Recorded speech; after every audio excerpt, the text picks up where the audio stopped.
"What's your name? And where are you going?" said the hideous monster to the boy. The boy says, "I'm going to the city to change the world." And the name's Oedipus.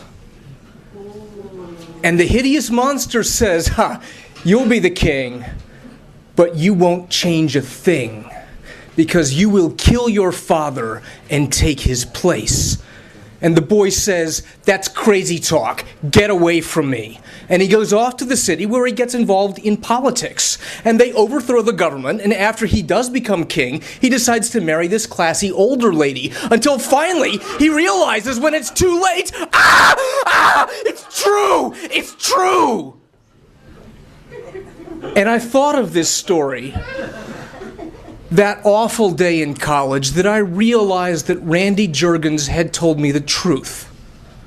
Randy Juergens, the nightmare figure of my childhood, the fifth grade bully who would knock me down and step on my chest and bend over and fill my ears with filthy right-wing lies.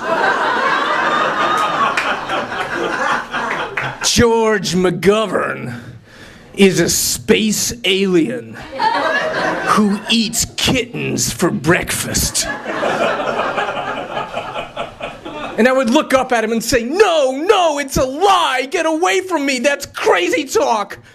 Until one day I knew he had gone too far. He gave me one of those John Birch leaflets his parents told him to hand out at recess that said that the way that you can tell that the international conspiracy is taking over our country is that the theme songs to American TV shows are now perfectly interchangeable with communist international anthems. And okay, it is true, quite literally, that you can line up words and music between the Brady Bunch theme and the Communist Internationale.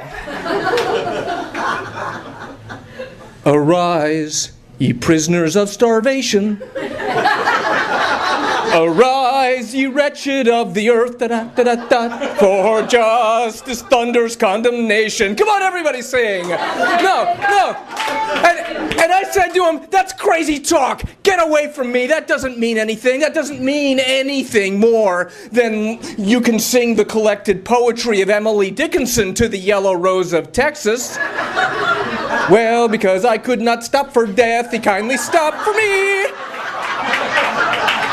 Until that awful day in college, when I found myself in a comparative literature class being told that the Brady Bunch was based on principles of modern advertising, that it is all about unspoken and unsatisfied desire, that the only reason we remember that show more than any other family sitcom of the early 70s is that the boys and the girls are not biologically related.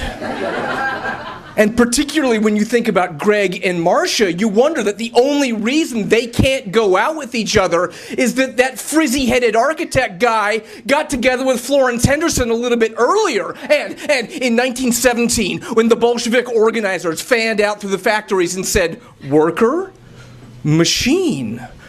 You want to have each other. Labor and capital would love to be together, but you can't because that drippy architect guy says that it's not possible."